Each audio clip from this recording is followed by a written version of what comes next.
Halo, ini suasananya mendung di atas kita, berawan tapi sana cerah, sana juga sana masih biru, sana juga biru, walaupun ada mega-meganya ya, tapi di atas kita mendung. Nah ini kita di Belanda yang sesungguhnya, kincir angin ya, kincir angin. Kenapa kita ke sini? Karena kita menyaksikan revolusi bagaimana awal mula kapal-kapal Belanda bisa mengarungi samudra yang demikian luas sampai ke Indonesia. Di sini, nah masuk mas, masuk frame mas. Nah kalau dulu gimana mas tadi ceritanya? Jadi kalau sebelum ini, ya. sebelum apa namanya ditemukan kincir ini. Ya, terima kasih Mas Prayogi. Jadi menurut ini ya, roket yang mengantarkan kita, sebelum adanya penemuan kincir angin ini, itu pembuatan perahu-perahu yang dari kerajaan Belanda menuju Nusantara itu dengan cara manual, dan itu bisanya cuma 30 perahu per tahun mas. 30 kapal ya? 30 kapal. Sejak ditemukannya kincir angin menjadi 300, jadi naik berapa nih? 1000%? Iya. 1000%. Seperti itu mas, jadi akhirnya lebih cepat, banyak orang yang bisa ini berpindah dari Belanda ke Nusantara. Iya. Jadi artinya semakin banyak pelayaran yang dilakukan sehingga kemudian menemukan tanah-tanah baru ya. Tanah baru bagi mereka, tapi bagi penduduk lokal seperti kita ya enggak, tanah yang sudah didiami sejak ribuan tahun sebelumnya. Nah itu kan revolusi ini ya, revolusi kecil, revolusi -1 yang terjadi sebelum ditemukannya mesin uap.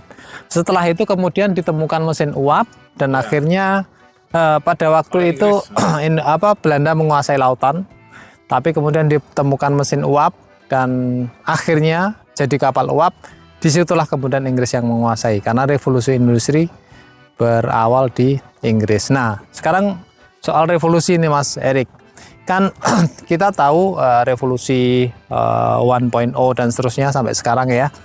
Kalau revolusi apa yang dilakukan oleh dunia teknologi informasi untuk kita gantilah bukan menjajah ya, kita mengarungi dunia. Ya.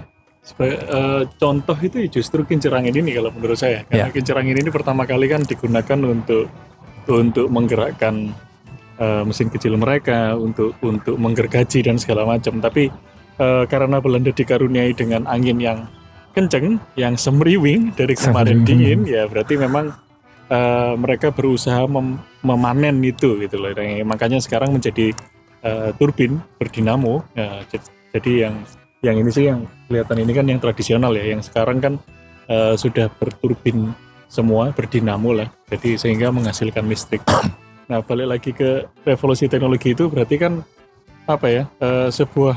sebuah teknologi itu terevolusi dari kebutuhan dasar yang dikaitkan sama sumber daya yang melimpah di daerahnya. Itu aja sih menurut saya.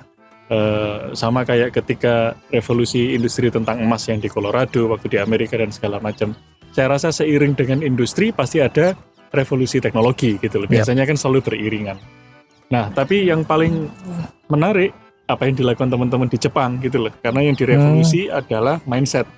Makanya mereka dikenal dengan Society 5.0. Nah itu kan ingin mengajak Jepang sebagai percontohan ya, kayak dimana mereka nggak disuruh baris saja sudah baris sendiri, baris kan gitu kan ya, kayak seperti itulah. Saya rasa beberapa etiket dalam restoran makan diberesin sendiri tuh pasti niru Jepang sebenarnya. Iya. Sambil hujan nih. Ya, gerimis. Ya. Mirip ya di tempat kita kan gitu, di negeri kita. nggak usah disuruh baris, sudah antri sendiri. Ke apa makan sudah diberesin sendiri gitu ya. Bahkan Enggak lah. nggak perlu antri, tiba-tiba jadi antri LPG. Iya. Bahkan nggak disuruh antri pun jadi mendadak antri. Ya, oke lah ya gitu-gitu. Jadi kepatuhan, ketertiban, dan apapun yang bisa kita pelajari dari Belanda itu sebenarnya sudah ada di negeri kita, sudah oke lah ya. Berlalu lintas oke, nggak pernah melanggar, nggak pernah nyerobot lampu merah, nggak pernah nyalip dari kiri. Negeri kita oke lah, bagus. Salam dari Salam dari the real Netherlands, Belanda yang sesungguhnya. Oke.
Assalamualaikum. Ini kita Salam. di kampus apa itu, Mas? Groningen. Groningen. Kalau secara kampus Universitas Groningen. Kalau secara kampus ini sama kayak kampus kita di Malang, cuma bedanya sih semua. Jadi biar kita termotivasi, kita tadi habis menyampaikan ide kita tentang ketanahnegaraan Indonesia yang pada dasarnya insya Allah merevolusi dan sudah ada contoh nyatanya. Tapi cukup dapat banyak pertanyaan, jadi menunjukkan insya Allah nanti bisa di-challenge. Jadi kita nge-challenge-nya sampai ke Eropa. Gimana Mas? Ya, oke, tadi kalau secara akademik ya, secara metodologis itu bisa mulai dari problem, kemudian kerangka teori, framework yang kita pakai, sampai bahkan tahap implementasi. Sudah ada perangkat, sudah ada tools-nya untuk mengerjakan. Sudah terwujud bahkan ya, cuma dalam skala kecil. Jadi kalau di peneliti riset itu sudah sampai ke industrial, sudah nyampe. Jadi nanti tinggal tunggu bola saljunya bergulir, biar skala level local government bisa sampai nasional. Tinggal level apa aja. Saya tadi sempat menyampaikan karena ada yang tanya kenapa kok dimulai dari Indonesia yang kecil. Bahasa saya, if you strengthen the kitchen, you can feed the world. Kalau ngencengin dapurnya, bisa ngasih makan seluruh dunia. Dapur MBK. Oke, kita nanti besok mau ke Berlin. Ya, Kita sambung ke besok. Thank you.